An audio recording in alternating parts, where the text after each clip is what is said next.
The story begins with a married couple sitting in a therapist's office, both of them completely bored out of their minds with each other.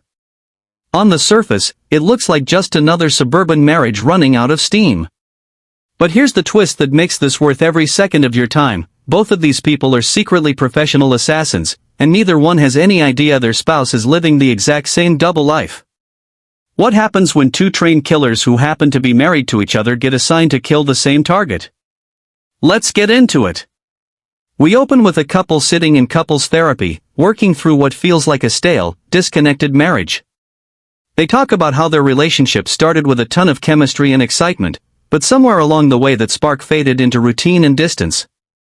It's presented almost like a typical unhappy marriage story, the kind you'd expect from any relationship drama. Except this couple isn't quite so ordinary. Underneath their polished suburban life, there's something neither of them has told the other. Every single day, they both leave their house pretending to have normal jobs, when in reality they're each walking into secret professional lives that have nothing to do with each other's version of the truth. Here's where the real hook of the movie kicks in. This husband is secretly a hired assassin, working for one organization, while his wife is also secretly a hired assassin, working for a completely different organization. Neither of them has the slightest clue about the other's secret career. They've been living side by side for years, each hiding an entire violent profession behind the mask of a totally normal marriage. Both of them get handed the exact same assignment: eliminate the same target. Neither one realizes their spouse has been given the identical job. It's a wickedly clever setup, because it means this couple is about to end up in the same place, working the same mission, completely unaware that they're about to run straight into each other. When the moment finally comes for them to carry out the hit, everything falls apart. The job fails, and in the middle of the chaos, husband and wife come face to face and discover the truth about each other at the exact same time. Years of secrets unravel in a single moment, and suddenly this couple isn't just dealing with a boring marriage anymore. They're staring at a partner they never actually knew. Instead of teaming up right away, they turn on each other instead. What follows is an escalating game of trying to outsmart, outmaneuver, and eliminate one another, using every skill either of them has spent years mastering.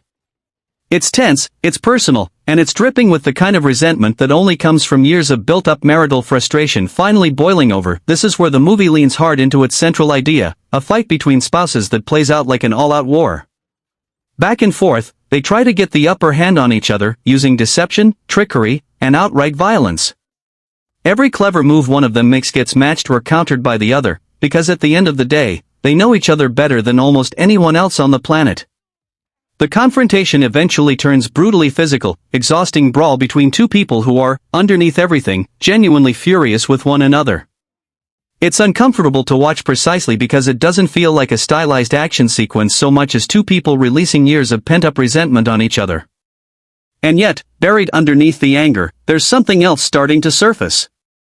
After all that violence, something shifts between them. In the middle of their fight, they start to recognize just how much they actually have in common. All those years of thinking they were living separate, secret lives, and it turns out they were always more alike than either of them realized. That shared understanding pulls them back together, and their anger turns into a strange kind of reconciliation. From here, husband and wife decide to stop fighting each other and start working as a team.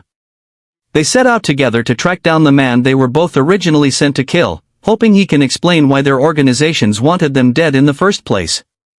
Even teamed up, the tension between them doesn't fully disappear, and their old married couple bickering follows them every step of the way. When they finally corner their original target, the explanation lands like a gut punch. He was never really the true objective. He was bait, the whole time, part of a bigger scheme designed by both of their employers to force husband and wife into trying to kill each other. Nobody expected them to end up working together instead of destroying one another. It's a twist that reframes everything that's happened up to this point. Their entire ordeal, their days of hunting and hurting each other, wasn't a random accident. It was engineered, deliberately, by the very people they thought they were loyally serving. With the truth exposed, the danger doesn't stop there. A figure connected to the organizations behind the scheme arrives with a small army of armed operatives, ready to finish what the earlier plan failed to accomplish. What follows is an all-out, chaotic battle, husband and wife now standing firmly on the same side for the first time in the entire story. By the end, this couple's marriage has been tested in the most extreme way imaginable, forced to survive secrets, betrayal, and literal warfare before finally landing on real honesty with each other. It's a wild, over-the-top way to make a very simple point. Sometimes it takes facing something bigger than yourselves to remember why you fell for each other in the first place. So here's something to think about. If discovering your partner's biggest secret could either destroy your relationship or somehow bring you closer than ever, which way do you think it would go for you? Let me know your take in the comments, and if you enjoyed this breakdown, subscribe so you don't miss the next one.